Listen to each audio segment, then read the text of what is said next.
اس نے خود کو پلنگ پہ پھینک سا دیا. آنکھیں جل رہی تھیں، دل دکھ رہا تھا. یہ گھر، اس گھر میں وہ بسمل تھا. یہ گھر اس کا زخم تھا. اسے یہاں سے جانا تھا، فوراً جانا تھا. کوئی اسے یہاں سے آزاد کروائے. کچھ دن بعد بلوچستان، گوادر. آج صبح سے حاکم نواب کے گھر میں افراتفری کا عالم تھا. کونج بھاگ بھاگ کر اپنے کالج کی تیاری کرتی نظر آ رہی تھی. زینیا اپنا سامان سنبھالے تیار تھی.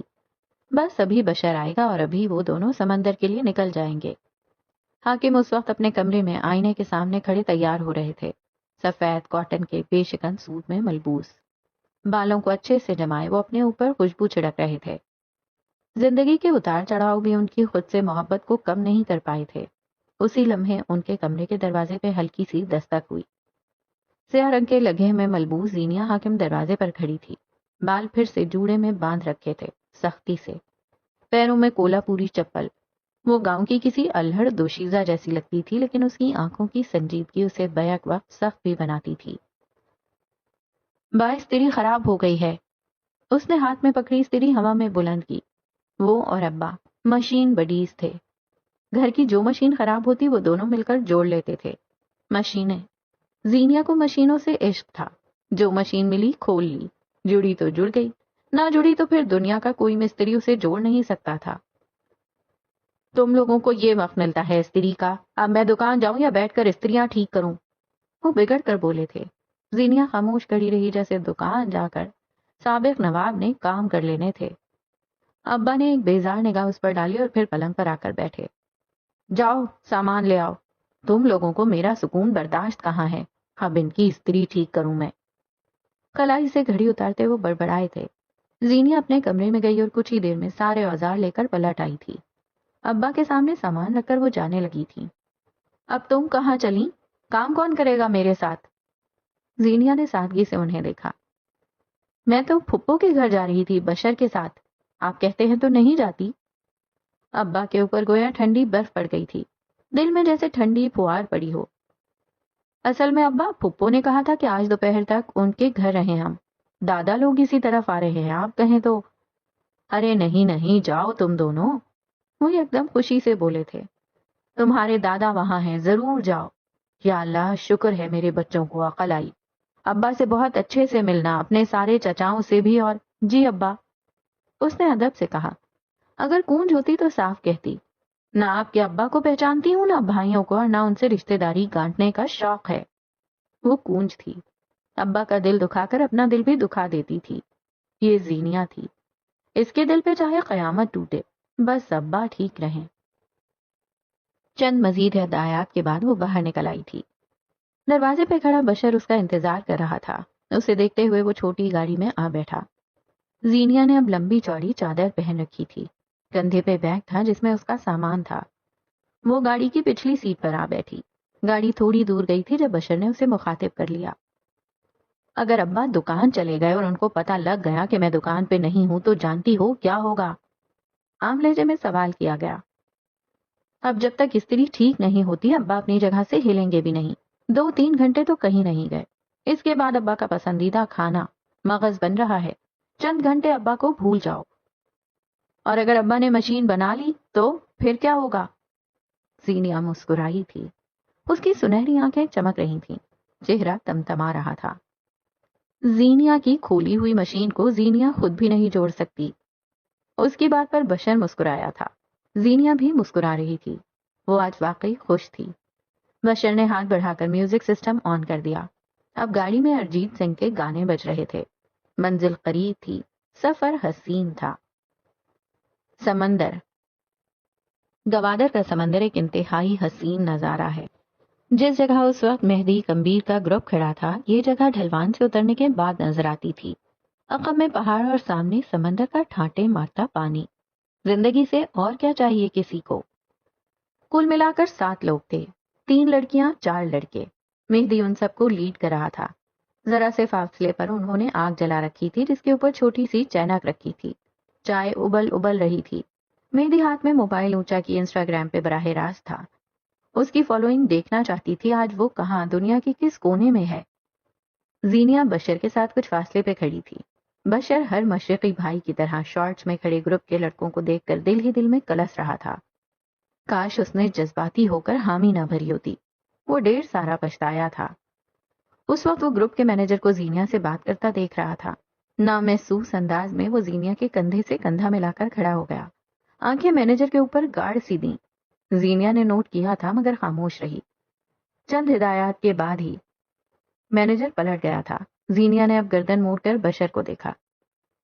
چہرہ دوسری طرف کر لو ادا، ورنہ آج شام تک اپنا سارا خون جلا بیٹھو گے. بے حد مخلصانہ مشورہ تھا. آئندہ میں مر کر بھی جذباتی نہیں ہوں گا. اس نے دانت پیسے تھے. زینیا مسکراتے ہوئے آگے بڑھ گئی.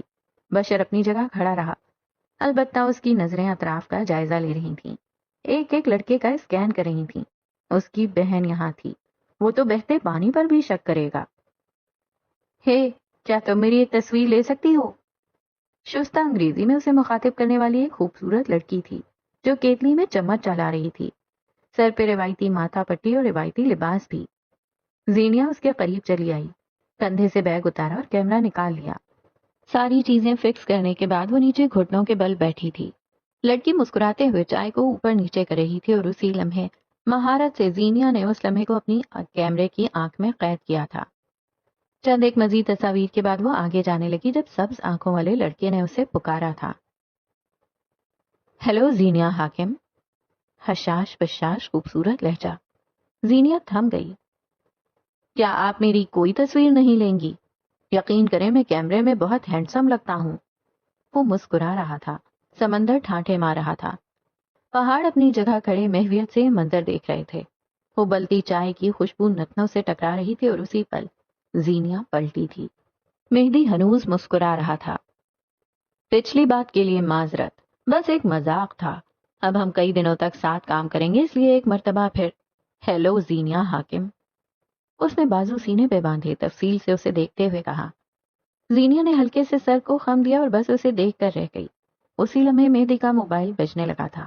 اس نے کال اٹھانے سے پہلے ایک نظر اسے دوبارہ دیکھا تھا. تعارف قرض رہا. وہ موبائل کان سے لگاتے ہوئے پلٹ گیا. زینیا نے سر جھٹکا اور آگے بڑھ گئی.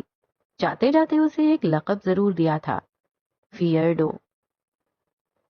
باب دوئم، قبولیت. ابن آدم سے ایک دن پوچھا ابلیس نے، کیا چیز ہے وہ جس نے رکھا تمہیں ہمیشہ پرسکون، اور کیا شے ہے وہ جس نے کیا مجھے بے سکون؟ ابن آدم مسکرایا اور کیا ابلیس کے گوش گزار. قبولیت لفظ ہے راز تیری میری کہانی کا. اے ابلیس تو نے جھیلی عرش بدری کیونکہ تو تھا زوم بردار. ہوا نہ تجھ سے قبول کہ اللہ نے کی تخلیق، تجھ سے افضل تجھ سے بہتر ذات. جھیلی تو نے لعنت، ہوا تو عذاب کا حقدار. میں نے کی قبول بھوک پیاس غربت بے مثال. کبھی ملی بیماری ٹوٹا دل ہوئی جوانی بے حال. جھیلی تن پر سختی من پہ زخم بے شمار. میں رویا میں چیخا میں دہاڑا میں سسکا. مگر ایک روز تھا قبولیت کا، وہی روز تھا مسروریت کا. تجھ کو لگتا ہے تو واحد ہے جو ہوا بے سکون سا. ہے ابلیس نافرمان دیکھ رکھے ہیں تجھ سے کم ذات کئی، جنہوں نے نہ کیا قبول اللہ کا فیصلہ صحیح. ہوئے ابلیس صفت رہی ان کی صحبت وہی. ابلیس جو اپنی فتح پہ مسکرایا یوں ابن آدم نے اس کی ہنسی روکی. اے ابلیس تو رہے گا نامراد روزے حشر تلک، کیونکہ ہے بشر کو مہلت برزخ کے فیصلے تلک. سنو اے انسان اے جنوں ہے چرند پرند کے گروہ، قبولیت ہے تمہاری بقا تمہاری ذات کا راز. مہدی کمبیر کے بلوچستان جانے سے ایک رات قبل قیسم کی چوکور عمارت تمام تر جلال کے ساتھ اسلام آباد کے سینے پہ کھڑی تھی. اس پہر سارے میں ٹھنڈی ہواؤں کا راج تھا. ستمبر کے اوائلی دن تھے. دن میں نمی اور حبس اور رات کے وقت ٹھنڈی دل کو بھاتی ہوا. قیسم کی ساری بتیاں گل تھیں. بس دوسری منزل کا ایک شیشے کا اسٹوڈیو اس پہر روشن تھا. زرد بتیوں والا روشن اسٹوڈیو باہر کھڑے ہو کر دیکھنے والے کو ایک ٹرانس میں دھکیل دیتا تھا. یقین نہیں آیا. ایک پل کو آنکھیں موندو، ایک اونچی عمارت ذہن کے پردے پہ لاؤ، پھر اس کی ساری بتیاں بجھاؤ. اب بس ایک کونے والی زرد بتی جلتی ہوئی دیکھو. اندھیرے میں ڈوبی ایک عمارت کی زرد جلتی ہوئی بتی، ہے نا دل فریب؟ ٹھنڈی ہوا، عمارت کی زرد جلتی بتی کے تعاقب میں آؤ تو شیشے کا اسٹوڈیو اندھیرے میں ڈوبا تھا۔ کہیں کارٹن کھلے پڑے تھے تو کہیں کپڑے کے ٹکڑے پڑے تھے، کہیں چھوٹے چھوٹے بیٹس بکھرے ہوئے تھے ایسے جیسے ہیرے ہوں، تو کہیں سنگی مجسمے کھڑے تھے جن کے اوپر برانڈڈ لباس چڑھے تھے۔ اسٹوڈیو کے عین بیچ میں ایک سنگی مجسمہ تھا جس کے اوپر زرد روشنی پڑ رہی تھی۔ مجسمے کے اوپر اس لمحے ایک گہرے سرخ رنگ کا لمبا گاؤن ٹنگا تھا، سادہ لمبا سلک گاؤن۔ اس کے بازو پہ ننھے ننھے بیٹس لگے تھے، گلا خالی تھا، کمر کی جگہ پر ایک سنہری بیلٹ تھا۔ وہ سادہ سا سرخ گاؤن اتنا خوبصورت تھا کہ کوئی حد نہیں۔ ایک بازو پہ سنہری بیٹس لگ چکے تھے۔ مجسمے کا دوسرا سنگی بازو جس کے اوپر گاؤن تھا وہ اب تیر کی مانند سیدھا تھا۔ نیم اندھیرے میں ایک شخص کھڑا تھا، اس کے بال گھونگھریالے تھے، ہلکی ہلکی داڑھی پہ زرد روشنی پڑتی تھی تو وہ مزید جاذب نظر لگتا تھا۔ اس کی گندمی انگلیاں اس وقت ایک ننھا سا بیٹ بازو کے کنارے پر لگا رہی تھیں۔ وہ اپنے کام میں اتنا منہمک تھا کہ حد نہیں۔ اس کے ہاتھ کسی ماہر مصور کے ہاتھوں جیسے تھے، شاید وہ ان کا بے حد خیال رکھا کرتا تھا۔ ہلکی ہلکی روشنی کہیں سے پھول بھٹک کر اس کے پیروں پر پڑ رہی تھی۔ وہ نرم آرام دہ سلیپر پہنے ہوا تھا، سفید ڈریس شرٹ کے ساتھ نیلی اور سفید دھاری دار پینٹ۔ شرٹ کے 2 اوپری بٹن کھلے تھے، شاید اسے گرمی لگ رہی تھی یا شاید وہ آرام دہ محسوس کرنا چاہتا تھا۔ تم نے تو کہا تھا تم عورتوں کے کپڑے نہیں بناتے، کی آواز دروازے پہ کھڑے کسی مرد کی تھی۔ قیس سے اس ٹون میں بات کرنے کی جرت کون کر سکتا تھا؟ ہاں تم صحیح سمجھے، براق حنیف، وہ آدھا عرب آدھا پاکستانی، دروازے پہ کھڑا طنزی انداز میں اس کی پشت کو دیکھ رہا تھا۔ وہ اندھیرے میں تھا، چہرہ نظر نہیں آتا تھا۔ قیس نے اپنے گردن ایک جانب ڈھلکا دی۔ وہ مسکراتے ہوئے اس سرخ گاؤن کو دیکھ رہا تھا۔ نہ جانے کیوں اسے یہ اتنا اچھا لگا تھا، نظر کو اتنا بھایا تھا۔ اندھیرے میں کھڑے آدمی کی زبان کو ایک بار پھر کھجلی ہوئی۔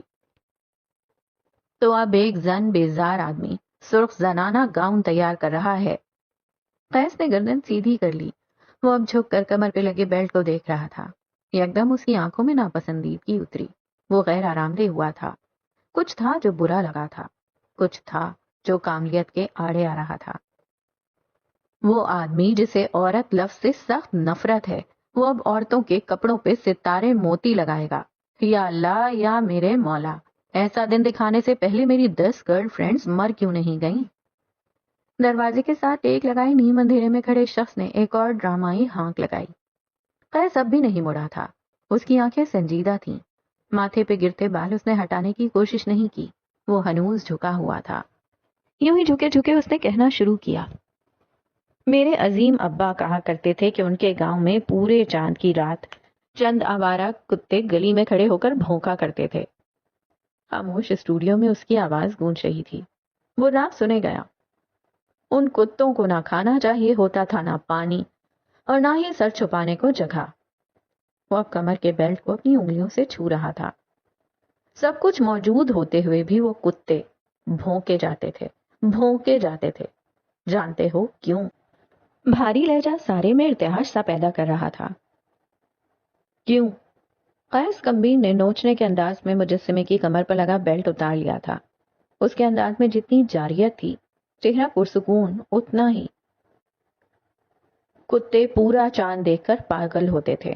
عام دنوں میں کوئی انہیں نوٹ نہیں کرتا تھا، اسی لیے پورے چاند کی رات وہ بھونک بھونک کر لوگوں کو اپنی جانب متوجہ کرتے تھے۔ آج پورا چاند ہے، اور تم کون ہو؟ کیا اب مجھے بتانے کی ضرورت ہے؟ اسی لمحے وہ آدمی ہلکا سا ہنسا تھا۔ روشنی میں کھڑا شخص کہہ رہا تھا، ویسے میرے بابا مزاج کے سخت تھے۔ ایک دن ان کتوں کے بھونکنے کی وجہ سے ان کا VCR صحیح آواز نہیں دے رہا تھا۔ بابا نے اپنی بندوق اٹھائی اور اس رات گاؤں میں 8 کتوں کی لاشیں گری تھیں۔ سب کہتے ہیں میں بھی اپنے بابا کی طرح گرم دماغ کا آدمی ہوں۔ اس نے اپنی بات ختم کر کے رخ براق کی جانب موڑا۔ براق اسے ہی دیکھ رہا تھا۔ قیس اب سیدھا کھڑا تھا، براق کی آنکھوں میں آنکھیں ڈالے۔ وہ اگر سنجیدہ آنکھوں سے بھی تمہیں دیکھے تو تمہیں اس سے خوف آئے۔ براق چند لمحے اسے دیکھتا رہا اور پھر چھوٹے چھوٹے قدم اٹھاتا اس کے قریب آنے لگا۔ اس کے بوٹ زمین پر بکھرے گتوں پر لگتے تو چر چر کی آواز آتی تھی۔ میری ممی مجھے بتایا کرتی تھی کہ جب میرا پاکستانی باپ ہمیں اپنے گاؤں لے کر گیا تو ایک رات کو کتے بھونک رہے تھے۔ اس کی آواز گتوں کی چرچر میں بھی صاف سنائی دیتی تھی۔ وہ اندھیرے سے روشنی کی طرف آ رہا تھا۔ ایک آدمی کو ان کتوں کی آواز اسی طرح ناگوار لگتی تھی جیسے تمہارے بابا کو۔ اس آدمی کو بھی ویسا غصہ آیا جیسا تمہارے ابا کو۔ وہ بھی گھر سے بندوق لے کے باہر آیا جیسے تمہارے بابا آئے تھے۔ وہ اب قیس کے بالکل سامنے کھڑا تھا۔ گتوں کی بدنما آواز رک گئی تھی۔ اسٹوڈیو میں گونجتا اس کا لہجہ پل بھر کو تھم گیا، لیکن چالیں پلٹ گئیں، تدبیریں الٹ ہو گئیں۔ ان کتوں میں ایک بھیڑیا بھی تھا۔ قیس، بھیڑیے نے اس آدمی کو چیر دیا۔ پورے چاند کی رات صرف کتے نہیں، بھیڑیے بھی نکلتے ہیں۔ تمہیں چاہیے کہ ہوشیار رہو۔ اس کی آنکھیں اس وقت عجیب تھیں۔ وہ شاید تنبیہ کر رہا تھا۔ قیس اسے دیکھتا رہا یہاں تک کہ براق اس کا کندھا تھپک کر ایک بار پھر اندھیرے کی اور بڑھ گیا۔ ابھی اس نے دروازہ پار نہیں کیا تھا۔ جو بھیڑیا کتوں کے جھرمٹ میں شکار کرنے نکلے، وہ کتوں سے بھی بڑا کتا ہے۔ قیس کی دھیمی آواز کچھ جتا رہی تھی۔ وہ کم بولتا تھا، لیکن جب بولتا تھا تو سامنے والا کچھ بول نہیں پاتا تھا۔ براق چند لمحے دروازے کی چوکھٹ پہ کھڑا رہا۔ اس کی رنگت عجیب سی ہو رہی تھی۔ یوں ہی چند پل بعد وہ باہر نکل گیا۔ کچھ منٹ بعد قیس اس سرخ گاؤن کی کمر والی جگہ کو کسی بھی قسم کی آرائش سے پاک کر چکا تھا۔ بس بازو پہ لگے ننھے بیٹس اور سلک کا لمبا گاؤن۔ وہ 27 سے اس گاؤن کو دیکھے گیا۔ جب اسے اپنے ساتھ والے اسٹوڈیو سے ہلکا سا کھٹکا محسوس ہوا، قیس چونکا تھا۔ اب کے ڈبے اور مجسمے گرنے کی آوازیں آئی تھیں۔ کوئی تھا جو آفس میں گھس آیا تھا، لیکن نہ وہ ڈرا نہ جھجکا۔ یہ اس کی سلطنت تھی۔ وہ یہاں کا سلطان تھا۔ اس کے کمفرٹ زون میں بھلا کون داخل ہوا تھا؟ قیس نے زرد بتیوں تلے کھڑے اس سرخ گاؤن کو وہیں رہنے دیا اور خود بغیر چاہ پیدا کیے باہر کی جانب قدم بڑھائے۔ ہر قدم کے ساتھ کھٹکا بھی بڑھتا جاتا تھا۔ وہ محتاط قدم دھرتا ساتھ والے اسٹوڈیو کا دروازہ دھکیل کر اندر داخل ہوا۔ یک دم 3-4 ڈبے ایک ساتھ گرے تھے۔ قیس دیوار کے ساتھ لگ گیا۔ پھر آہستہ سے جھک کر اس نے اپنی پنڈلی کے ساتھ بندھی چھوٹی سی پسٹل باہر نکالی۔ وہ جوں ہی سیدھا ہوا، اس کے عین سامنے کوئی تھا۔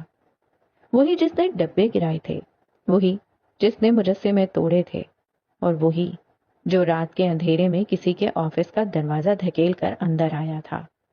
کون بھلا؟ موجودہ دن سیاحوں کے گروپ نے ٹولی بنا رکھی تھی۔ مہدی کمبیر اپنے لوگوں کے ساتھ ساحل سمندر کے پاس کھڑا تھا۔ یہ ٹرٹل بیچ کا ساحل تھا۔ گوادر کے 2 ساحل سب سے مشہور تھے، پدیزر ساحل، کبیسی ساحل۔ ٹرٹل بیچ یہ نام ایک خاص وجہ سے پڑا تھا۔ مقامی لوگوں کا کہنا ہے کہ کئی برس قبل اس ساحل پہ لاتعداد کچھوے ہوتے تھے، جس کی وجہ سے اس ساحل کا نام ٹرٹل بیچ پڑ گیا۔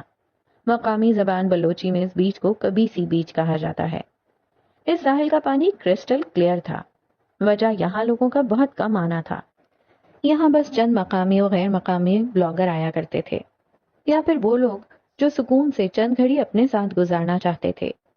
مہدی اس وقت اسی ساحل کی لہروں پہ اپنے پیر دھرے ہوئے تھا۔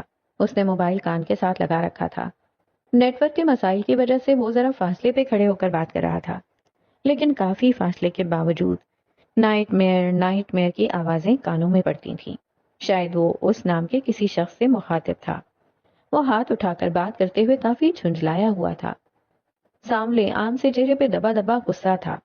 شاید سامنے والے کی کوئی بات بری لگی تھی۔ اس کے ساتھی سمندر کنارے کھڑے تھے، کوئی ویڈیو بنا رہا تھا، کوئی تصاویر کھینچ رہا تھا۔ ابھی تھوڑی ہی دیر بعد ان کو یہاں سے اپنے ہوٹل جانا تھا۔ زینیا نے لڑکیوں کے لیے چند تصاویر اتار لیں۔ اب بس یہ مہدی کمبیر رہ گیا تھا۔ یہ آخر اپنی بات کب ختم کرے گا؟ وہ بات کرتے ہوئے سمندر کے کنارے چل رہا تھا۔ اسی لمحے اس نے سلیکس کی جیب میں ہاتھ ڈال کر کوئی USB نکالی تھی، جس کے ساتھ اس کا بٹوا بھی گرا تھا۔ زینیا نے ذرا سے فاصلے سے اس کا بٹوا گرتے ہوئے دیکھا۔ وہ قریب ہی تھی۔ اس نے آس پاس دیکھا۔ بشر ذرا فاصلے پہ کھڑا تھا، فون کان سے لگا رکھا تھا۔ اس کے اپنے جھمیلے تھے۔ وہ کاروباری آدمی تھا۔ اس کا کام ہی ایسا تھا، ہر وقت فون بجتا رہتا تھا۔ چند لمحے وہ اپنی جگہ کھڑی سوچتی رہی، پھر آگے بڑھائی۔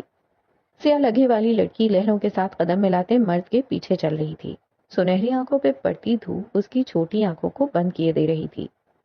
ٹرٹل بیچ کے عقب میں کھڑے مٹیالے پہاڑوں کے پیچھے سورج تھا، جس کی روشنی چھن کر سیاحوں کے چہرے پر لگ کر پلٹ رہی تھی۔ ایک جگہ رک کر وہ نیچے جھکی۔ یہاں بس ذرا سا پانی تھا۔ زینیا نے جھک کر پانی کے نیچے پڑا بٹوا اٹھایا۔ آپ کا والیٹ گر گیا ہے، اس نے ہانک لگائی۔ مہدی نہیں مڑا، وہ اب بھی اپنی جگہ کھڑا بات کر رہا تھا، اب کہ اس کے چہرے پہ سخت غصہ تھا، سرخ پھینچا ہوا چہرہ۔ زینیا کو اس لمحے اس کے قریب جانے سے دقت ہوئی۔ اسے ابا کا چہرہ یاد آ رہا تھا۔ وہ غصے میں ہوتے تھے تو جھڑک دیتے تھے، نہ سامنے لوگ دیکھتے تھے نہ محفل۔ زینیا 1000 بار اپنے سارے خاندان کے سامنے جھڑکی گئی تھی۔ اسے ابا کے خاندان سے خوف نہیں آتا تھا، اسے بے عزتی سے خوف آتا تھا۔ اسے آدھے خاندان کے سامنے سبکی اٹھانے سے خوف آتا تھا۔ اسے اب کسی بھی مرد سے بات کرتے ہوئے خوف آتا تھا۔ اسے مردوں کے غصے سے خوف آتا تھا۔ بٹوا ہاتھ میں لیے کئی پل وہ کھڑی رہی، پھر نہ جانے کیوں اس نے لہروں کے درمیان کھڑے شخص کی طرف قدم بڑھائے تھے۔ ہر قدم پہ اسے اپنے خاندان کے سامنے ہونے والی ذلت یاد آتی تھی۔ وہ بھولتی ہی کہاں تھی۔ مہدی سے چند قدم کے فاصلے پر اس نے اپنے قدم روکے۔ پنڈلیاں پانی میں گیلی ہو رہی تھیں، کولا پوری چپل پانی سے بھری ہوئی تھی، نم ہوا اس کے سختی سے بندھے بالوں کو ڈھیلا کر چکی تھی۔ آپ کا والیٹ گر گیا، اس نے بٹوا مہدی کی طرف بڑھایا۔ وہ جو غصے میں سامنے والے کو سخت سست کہنے لگا تھا ایک دم ٹھہر گیا۔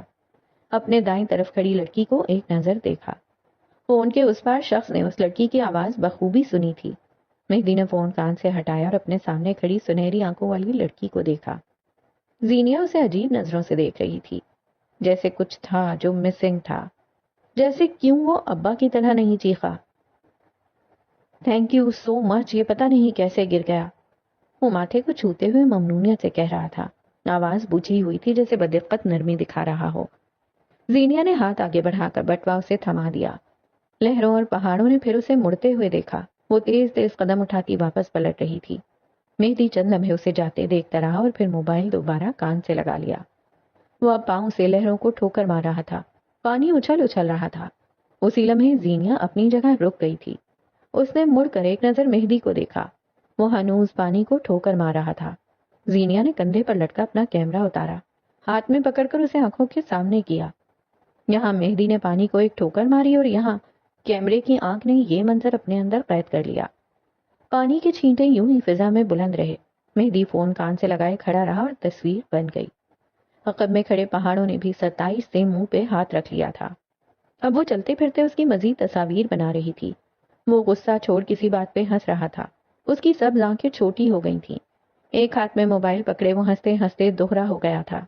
زینیا نے ایک لمحے کے لیے بھی کیمرہ آنکھ سے ہٹایا نہیں تھا۔ وہ ہنس رہا تھا اور وہ اس کی ہنسی کو آنے والے وقتوں کے لیے سنبھال کر رکھ رہی تھی۔ چند منٹ بعد اس نے کال کاٹ دی تھی۔ اب وہ اپنے سامنے کھڑی لڑکی کو دیکھ رہا تھا۔ وہ ان تصاویر کے بننے سے انجان نہیں تھا۔ وہ دن رات کیمرے کے آگے رہنے والا آدمی تھا، کیمرے سے انجان نہیں تھا۔ یکدم وہ پانی کے درمیان بیٹھ گیا تھا۔ زینیا نے کیمرہ آنکھ سے ہٹا کر حیرت سے اسے دیکھا۔ مہدی مسکرایا تھا۔ صاف ظاہر تھا وہ کہہ رہا ہے کم آن زینیا حاکم، تصاویر اتارو۔ اس نے سر جھٹکا اور کیمرہ واپس آنکھ کے آگے کر لیا۔ اس آدمی کے پاس کچھ بھی اچھا نہیں تھا، کچھ یادگار نہیں تھا۔ ہاں مگر آنکھیں، اس کی آنکھیں خوبصورت تھیں۔ کوئی اس کی آنکھوں کو دیکھ کر چند لمحوں کے لیے ٹھٹک سکتا تھا۔ وہ یہاں کا ہو کر بھی دیار غیر کا معلوم ہوتا تھا۔ پانی کے بیچ وہ بیٹھا مسکرا رہا تھا۔ ویئرڈو، زینیا نے اس کی آنکھوں کو کیمرے میں قید کرتے ایک بار پھر دہرایا۔ کالج کی عمارت اس پہر تازہ دم سی تھی۔ نئے رنگ و روغن نے کیا تازگی بخشی تھی۔ پودوں اور درختوں کی کاٹ چھانٹ نے یکدم سارا ماحول ہلکا پھلکا کر دیا تھا۔ آج گھاس خالی تھی، لڑکیوں کی کوئی ٹولی یہاں نہ تھی۔ وجہ آج کی ایکسٹرا کلاسز تھیں۔ فرسٹ ایئر پری میڈیکل کی حالیہ کونج حاکم کے کمرے جماعت میں داخل ہوں تو وہ سانولی رنگت والی لڑکی کھڑکی کے ساتھ والے ڈیسک پہ بیٹھی تھی۔ کلاس خاصی بڑی اور ہوادار تھی۔ چھت سے لٹکتے پنکھوں کی ہوا فرحت بخش رہی تھی۔ دیواروں پر مختلف چارٹس لگے تھے۔ کالج گھر سے کافی دور تھا، لیکن کونج کو زیادہ دقت کا سامنا نہیں کرنا پڑتا تھا کہ کالج کی بس سہولت کا منبع تھی۔ اس وقت کلاس میں میڈم امامہ کی آواز گونج رہی تھی۔ فزکس کی استانی صاحبہ خاصی سخت تھیں۔ صاف ستھرے نقوش والی میڈم امامہ کی ایکس رے کرتی نظریں اس پہر ساری کلاس میں دوڑ رہی تھیں۔ کل میں نے آپ سب کو ایک نومیریکل دیا تھا اور میں نے یاد دہانی کروائی تھی کہ کل تک تمام بچیاں وہ نومیریکل مجھے جمع کروائیں گی۔ کیا آپ سب نے کام کر لیا؟ ان کا لہجہ سخت نہ تھا تو نرم بھی نہ تھا۔ میڈم سے خوف صرف اس لیے آتا تھا کہ وہ کام نہ کرنے پر خود کچھ نہیں کہتی تھیں۔ یہ بچی کا بازو پکڑا اور یہ لے گئی پرنسپل صاحبہ کے پاس، اور پرنسپل جیسی بے عزتی کرتی تھیں اسے تم سالوں نہ بھول پاؤ۔ میڈم کے سوال پر اگلی نشستوں پر بیٹھی چند بچیوں نے لہک لہک کر ہاں میں جواب دیا تھا۔ چند نے فوراً لکھنا شروع کیا تھا اور باقی خاموشی سے اپنی باری کا انتظار کرنے لگی۔ اپنی باری کا انتظار کرنے والوں میں کونج بھی تھی، اور اضطراب زدہ چہروں میں وہ بھی تھی۔ وہ کون؟ وہی پستہ قد مناسب نقوش والی لڑکی، وہ جو فیور دینے آئی تھی لیکن اس کے بعد دلاسا نہیں دیا۔ وہ عشرت منصور تھی۔ کونج کا اسے کوئی خاص تعلق نہیں تھا، بس ایک ہلکی سی مسکراہٹ آتے جاتے ایک دوسرے کو دیتے رہنا، اور چند غیر مشروط فیورز جن کا مظاہرہ تم ایک بار دیکھ چکے ہو۔ عشرت اس وقت سخت اضطراب کا شکار تھی۔ ناخن چباتے ہوئے وہ یہاں سے وہاں دیکھ رہی تھی۔ کھڑکی کے ساتھ جڑ کر بیٹھی کونج نے اتفاق سے دیکھا تھا اور پھر ٹھٹکی۔ عشرت اسے پریشان لگی تھی۔ کونج نے آنکھوں ہی آنکھوں میں اشارہ کیا۔ کیا ہوا؟ میریکل نہیں کیا، وہ بغیر آواز کے بولی۔ میڈم بس 2 ڈیسک دور تھیں۔ بے عزتی! کونج کو اب کے واقعی تشویش ہوئی تھی۔ اس نے اپنی رف کاپی اپنے سامنے کی اور اس پہ چند الفاظ گھسیٹے۔ فضول عورت، کیوں نہیں لکھا؟ کاپی ہوا میں بلند کی تاکہ تحریر عشرت کو نظر آ جائے۔ وہ پڑھ چکی تو اپنی کاپی پہ چند الفاظ گھسیٹے۔ بھائی کی منگنی کی شاپنگ کرنی تھی، اب میں کیا کروں گی؟ وہ رو دینے کو تھی۔ اللہ اللہ، اسے بے عزت نہیں ہونا تھا۔ اب میڈم کونج کے سامنے کھڑی تھی۔ اس کے ساتھ بیٹھی لڑکی رجسٹر پر لکھا سوال دکھا رہی تھی۔ چند غلطیاں تھی شاید۔ کونج نے عشرت کو دیکھا۔ اس کی آنکھوں میں موٹے موٹے آنسو تیر رہے تھے۔ دکھائیں کونج، آپ نے کیسے حل کیا ہے؟ میڈم کی بھاری آواز پہ کونج اپنی ڈیسک پہ کھڑی ہوئی۔ رجسٹر اس کے ہاتھ میں تھا۔ 2 گھنٹوں کی محنت سے لکھا نیومیریکل اس کے بیچ والے صفوں پہ درج تھا۔ وہ ششر پنج میں مبتلا چند پل ٹکر ٹکر میڈم کا چہرہ دیکھتی رہی۔ دل میں 1000 بار خود کو ملامت کی اور 10,000 گالیاں عشرت کو دی، اور پھر اس نے سر جھکا دیا۔ آئی ایم سوری میڈم، میں نے کام نہیں کیا، اس نے دل پہ پتھر رکھتے ہوئے کہا تھا۔ اس کی بات پہ کلاس کی آدھی لڑکیوں نے اسے مڑ مڑ کر دیکھا تھا۔ وہ کونج حاکم تھی، مڈل بینچر۔ وہ پڑھتی فرسٹ بینچر کی طرح تھی اور اس کے کام بیک بینچرز والے تھے۔ آج پہلی بار تھا جب میڈم امامہ کی فیوریٹ اسٹوڈنٹ نے کوئی کام نہیں کیا تھا۔ چند سخت سست سنا کر میڈم ہٹ گئی تھیں۔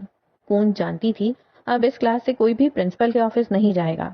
وہ میڈم کی فیوریٹ تھی، اگر باقی کلاس جائے گی تو اسے بھی جانا پڑے گا، اور میڈم امامہ کو یہ ہرگز منظور نہ ہوتا۔ یہ ٹیچرز کا فیوریٹزم۔ آج آپ سب کو ہی معاف کر رہی ہوں لیکن کل کوئی بہانہ نہیں چلے گا، میڈم واپس بورڈ کی طرف جاتے ہوئے کہہ رہی تھیں۔ کونج نے 1000 دفعہ خود پہ لعنت بھیجی تھی، ساتھ ہی مڑ کر اپنے دائیں جانب والی ڈیسک کی طرف دیکھا۔ عشرت ممنونیت سے مسکرا رہی تھی، اس کی آنکھوں کے آنسو غائب تھے۔ اداکار نہ ہو تو۔ میڈم اب کچھ اور کہہ رہی تھیں۔ کونج بے دلی سے ان کی بات سنے گئی۔ بیزاری سی بیزاری تھی، خیر فیور تو دیا نا، یہی کافی ہے۔ اس کا دل ہلکا پھلکا ہونے لگا۔ اسلام آباد کی ایک چوڑی سڑک پہ اس وقت قیس قمبیر کی سیاہ مرسڈیز اپنے ٹائر دھرتی ہوئی جا رہی تھی۔ شام کا وقت تھا، اندھیرا سارے میں پر پھیلانے کو بےتاب تھا۔ چوڑی سڑک کے دونوں اطراف میں گھنے درخت تھے۔ خاموشی خوبصورتی اور ایستھیٹک وائبس کے لیے اسلام آباد سے بہتر کوئی شہر ہو ہی نہیں سکتا۔ مغرب کی اذانیں بلند ہوئیں اور اسی لمحے قیس کی گاڑی ایک پینٹ ہاؤس کے سامنے آ کر رکی۔ اندر سے میوزک کی چنگھاڑتی آواز آ رہی تھی۔ شوفر نے دروازہ کھولا تو قیس نے قدم باہر نکالے، گردن اٹھا کر عمارت کو دیکھا۔ کچھ وقت بعد وہ پینٹ ہاؤس کے اندر تھا۔ نیلی سرخ چھلملاتی لائٹس کے درمیان ناچتے گاتے لڑکے لڑکیاں، ایلیٹ کلاس کے جوان بچوں کے چونچلے تھے۔ قیس ایک ہاتھ پینٹ کی جیب میں ڈالے کھڑا تھا۔ اس کی نظریں متلاشی تھیں اور اسی پل ایک کونے میں اسے وہ نظر آئی، ماڈلز جیسی جسامت والی دبلی پتلی لڑکی جس کے بال لمبے اور خوبصورت تھے۔ وہ کسی لڑکے کے ساتھ صوفے پہ بیٹھی تھی، ہاتھ میں گلاس تھام رکھا تھا۔ اس نے سفید گاؤن پہن رکھا تھا جس سے پنڈلیوں کے اوپر تک ٹانگیں نظر آتی تھیں۔ سرخ ہیلز کے ساتھ سرخی بیگ جھولی میں ڈالے بیٹھی انیسا بختیار کمبیر۔ قیس چند لمحے اسے دیکھتا رہا اور پھر آگے بڑھایا۔ انیسا کے قریب لوگ کر اس نے سامنے بیٹھے لڑکے کو دیکھا۔ انیسا اسے دیکھتے ہوئے اٹھ کھڑی ہوئی تھی، چہرہ سفید پڑنے لگا تھا۔ قیس آج اسے زندہ نہیں چھوڑے گا، یہ تو طے تھا۔ اس کا سانس جہاں تھا وہیں تھم گیا۔ قیس نے ایک نظر سارے لڑکے لڑکیوں کو دیکھا، پھر ہلکا سا مسکرایا۔ میں اپنی بہن کو یہاں سے لے جانا چاہ رہا ہوں، کچھ وقت ساتھ گزارنا ہے، آپ اسے پھر کبھی جوائن کر سکتے ہیں۔ اس کی بات سنتے ہی سب نے مختلف الفاظ منہ سے نکالے تھے، شائستہ، سوبر، سلیقے دار۔ اس نے شل کھڑی انیسا کا ہاتھ اپنے بازو میں ڈالا اور مسکراتے ہوئے باہر نکل گیا۔ کئی لڑکیوں نے اسے رشک سے دیکھا تھا۔ باہر آ کر وہ انیسا کے ساتھ پچھلی نشست پر آ کر بیٹھا تھا، نہ کچھ بولا نہ سنا، بس خاموشی سی خاموشی تھی۔ انیسا بار بار پہلو بدل رہی تھی، گاؤن کو کھینچ کھینچ کر پنڈلیاں اور ٹانگیں ڈھکنے کی کوشش کر رہی تھی۔ قیس سے اسے ڈر نہیں لگتا تھا، لیکن وہ اس کے سامنے جس طرح بیٹھی تھی وہ ناراض ہو سکتا تھا۔ اس کی جدوجہد دیکھ قیس نے اپنا کوٹ اتار کر اس کے گھٹنوں پر ڈال دیا۔ چند پل خاموشی سے اسے دیکھتا رہا اور پھر رخ باہر دوڑتی گاڑیوں کی طرف موڑ لیا۔ تھوڑی ہی دیر میں وہ گھر پہنچ گئے تھے۔ انیسا کا کمرہ، بیڈ پہ بیٹھی وہ اور باہر سے ڈریس سیٹ میں ملبوس کمرے میں داخل ہوتا قیس۔ وہ چھوٹے چھوٹے قدم لیتا اس کے قریب آ کر بیٹھا۔ کیا وہ جگہ تمہارے جانے کے لائق ہے؟ انیسا کے ساتھ جڑ کر بیٹھا وہ نرمی سے استفسار کر رہا تھا۔ وہ کچھ نہ بولی، بس گردن جھکا دی۔ کیا وہ لوگ، وہ ایلیٹ کلاس کے آوارہ لڑکے تمہارے لائق ہیں؟ کیا وہ اس لائق ہیں کہ انیسا بختیار کمبیر ان کے پہلو میں بیٹھے؟ یہ تو ایک آنر ہے نا؟ انیسا نے گیلی آنکھیں اٹھا کر اسے دیکھا۔ اس کے چہرے پر ڈھیر سارا کرب آن ٹھہرا تھا۔ قیس کہے گیا، انیسا تم اتنی نوبل ہو، اتنی قیمتی ہو کہ میں تمہیں لفظوں میں تمہاری قدر نہیں بتا سکتا۔ کیا تم اس طرح اپنی ذات کو بے قدر کرنا چاہتی ہو؟ اب کہ وہ نرمی سے اس کے بالوں پر ہاتھ پھیر رہا تھا، انیسا سر جھکائے روئے گئی۔ یہ کلبز، یہ پارٹیز، یہ بوائے فرینڈز، یہ وقتی تسلیاں اور دلاسے ہیں، یہ تمہارا اسکیپ موڈ ہے۔ تمہیں قبولیت کے درجے پہ آنا ہے بیٹا۔ تمہیں نہیں لگتا یہ صحیح وقت ہے؟ وہ کب سخت چٹان سے موم بن جاتا تھا، پتہ کب چلتا تھا؟ اب کہ انیسا اس کے کندھے سے لگ کر ہچکیوں کے ساتھ رونے لگی تھی، ڈھیر سارے آنسو، بلند سسکیاں۔ کب سے جو ڈھیر سارا دکھ اندر سنبھال رکھا تھا وہ اب آنسوؤں کی صورت باہر نکل رہا تھا۔ قیس خاموشی اور نرمی سے اس کے بالوں میں ہاتھ پھیرتا رہا، جیسے وہ کوئی 2 سالہ بچی ہو، اس کی چھوٹی چچا زاد اس کے لیے۔ وہ آج بھی چھوٹی بچی تھی۔ مجھ سے نہیں ہوتا بھائی، اب یہ مجھ سے نہیں ہوتا۔ یہ گھر، ابا جان، چچا، یہاں سب کے ساتھ میرا دم گھٹ رہا ہے۔ ہر وقت کے مسائل میں نہیں دیکھ سکتی۔ وہ اس کے بازو سے لگی، زور زور سے روتے ہوئے کہہ رہی تھی، چچا خود معذور ہیں، وہ میری ٹانگیں کاٹ دینا چاہتے ہیں۔ ابا لاؤنج لیزرڈ بن گئے ہیں اور اب وہ مجھ سے بھی یہی توقع رکھتے ہیں۔ اس گھر میں کوئی قبول کرتا ہی نہیں کہ چند سال پہلے ایک طوفان آیا تھا اور ہمارا سب کچھ بہا کر لے گیا۔ کوئی ماننے کو تیار ہی نہیں کہ وہ کٹے ہوئے دھڑ اب جڑ کر سالم انسان نہیں بنیں گے۔ وہ اپنی رو میں کہے گئی، جبکہ قیس کے دل کو یہاں دھکا سا لگا تھا۔ اس کے بابا، اس کے عظیم بابا اب کبھی اس کے سامنے کھڑے نہیں ہوں گے۔ اس کا دل ایک پل کو رکا تھا۔ چچا چاہتے ہیں کہ وہ مجھے ان کی پسند کے لڑکے سے باندھ دیں۔ ان کو قبول کرنا چاہیے کہ اب وہ ایک معذور مرد ہے اور میں ٹانگوں پہ کھڑی لڑکی۔ ان کا مستقبل ویل چیئر ہے اور میرا مستقبل ریس۔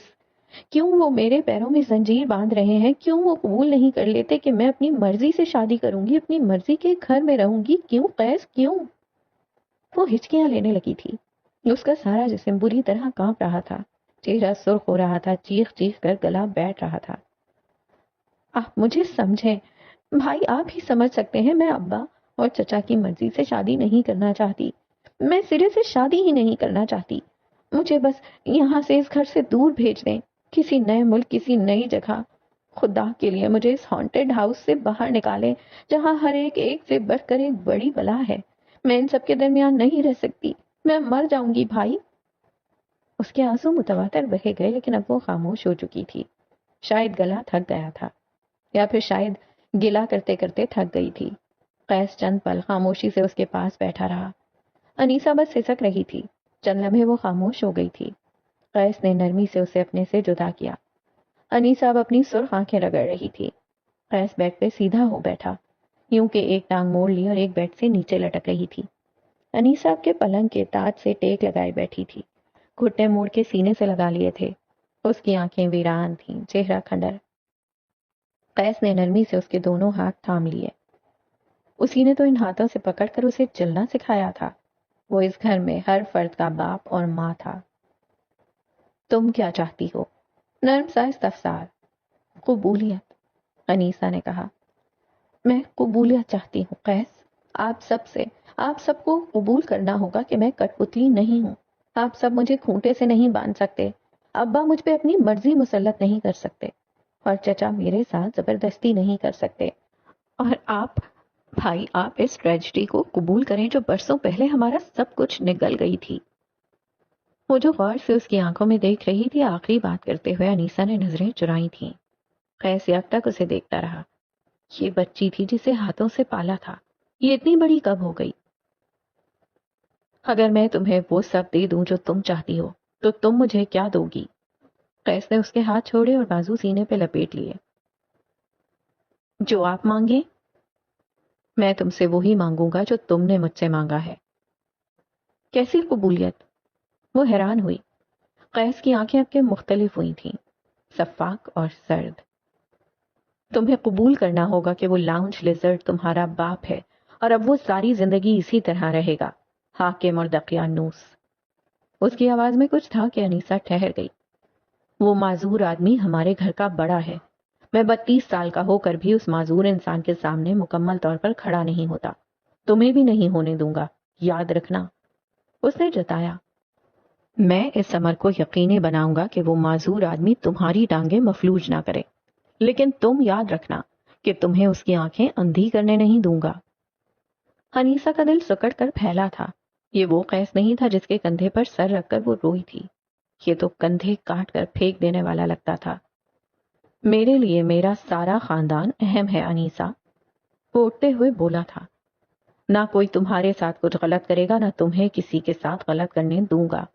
آج کے بعد تم اس مسیح لڑکے سے نہیں ملو گی۔ انیسا ایک پل کے لیے سانس نہیں لے سکی، اس کی آنکھیں مارے حیرت کے پھٹی کی پھٹی رہ گئیں۔ آپ کو کیسے پتا؟ کئی لمحے بعد اس کے حلق سے پھنسی پھنسی آواز نکلی تھی۔ قیس اپنے سابقہ انداز میں اسے دیکھتا رہا۔ تمہارے ابا لاؤنج لیزرڈ ہو سکتے ہیں، چچا معذور ہو سکتے ہیں، میں قیس ہوں۔ اپنے خاندان کی باری آ جائے تو میری 4 آنکھیں اور 10 ٹانگیں ہو جاتی ہیں، تم مجھے دھوکہ نہیں دے سکتی۔ قیس نے اپنی زندگی میں کبھی دھوکہ نہیں کھایا۔ آنے والے وقتوں میں اس کی لفاظی خاک ہونے والی تھی۔ جہاں جانا چاہتی ہو جاؤ، گھومنا چاہتی ہو گھومو، پیسہ اڑانا ہے اڑاؤ، لیکن واپس اس گھر میں آنا ہوگا تمہیں۔ میں یہاں ایک بسمل ہوں بھائی۔ انیسا کی آواز زخمی لگتی تھی۔ اس دنیا میں کون بسمل نہیں ہے؟ وہ اسے لاجواب کر گیا تھا۔ اس میں لوگوں کو لاجواب کرنے کا ہنر تھا۔ چند لمحہ اسے دیکھتے رہنے کے بعد وہ کمرے سے چلا گیا تھا۔ انیسا نے تھک کر پلنگ کی پشت سے ٹیک لگا لی۔ وہ اس گھر کی سب سے بے بس بسمل تھی۔ دن اپنی تمام تر روشنی کو کندھے پر ٹنگی بوری میں سمیٹے ذات پر چڑھے سارے اندھیرے آسمان پر پھیلائے رخصت ہو چکا تھا۔ گوادر شہر پہ پھیلی رات گہری ہوتی جا رہی تھی۔ حاکم نواب کے گھر میں آج سناٹا تھا۔ ابا آج بشر کو لے کر کسی دوست کے یہاں گئے تھے، اماں ساتھ والے گھر گئی تھی اور دادی اس وقت اپنا ڈرامہ دیکھ رہی تھیں۔ جو واحد آوازیں آتی تھیں وہ گھر کی چھت سے آتی تھیں، گونج کی جوش سے بھری آواز، اور تحمل سے اس کو جواب دیتی زینیا حاکم۔ اچھا زینی، یہ بتاؤ وہاں سب سے ہینڈسم لڑکا کون تھا؟ اس کی بات پہ تار سے کپڑے اتارتی زینیا کے ہاتھ ایک لمحے کو رک گئے۔ بے اختیار سی کیفیت میں اسے وہ سب آنکھیں یاد آئیں۔ اگلے ہی لمحے اس نے سر جھٹکا تھا۔ ہینڈسم تو نہیں، لیکن ایک لڑکا تھا جس کی آنکھیں سبز تھیں۔ میں نے آج تک اتنی خوبصورت آنکھیں نہیں دیکھی۔ اس آدمی کے پاس اگر یہ آنکھیں نہ ہوں تو وہ ادھورا لگے گا۔ لہجہ عام تھا، بے حد عام۔ اسے اس مرد سے کسی قسم کی کشش نہیں محسوس ہوئی تھی، لیکن بس اس کی آنکھیں ذہن میں اٹک کر رہ گئی تھیں، ایسے جیسے کوئی تشنا سی طلب۔ ویئرڈو، اس نے ایک بار پھر خود کلامی کی۔ کیا تمہیں وہ لڑکا پسند آ گیا؟ کیا وہ اتنا خوبصورت تھا؟ تم نے اس سے بات کی؟ کیا کہہ رہا تھا؟ چارپائی پہ بیٹھی گونج کا بس نہیں چلتا تھا کہ زینیا کے حلق میں انگلی ڈال کر ساری بات اگلوا لے۔ اپنے حجم سے بڑے جوڑے میں ملبوس وہ کوئی کارٹون لگ رہی تھی۔ بکو مت، میں نے یہ نہیں کہا کہ وہ مجھے اچھا لگا، ہاں لیکن اس کی آنکھیں اچھی تھیں۔ میں ایک فوٹوگرافر ہوں، میں چیزوں سے ان کی خوبصورتی سے بہت جلد بور ہو جاتی ہوں، لیکن میں اس کی آنکھوں کی تصویر 1000 بار لے سکتی ہوں۔ اللہ کی قدرت ہے بس۔ وہ سارے کپڑے اتار کر کندھے پہ ڈالتی ہوئی چارپائی کی طرف آ رہی تھی۔ گونج اس کی بات پہ سخت بدمزہ ہوئی تھی۔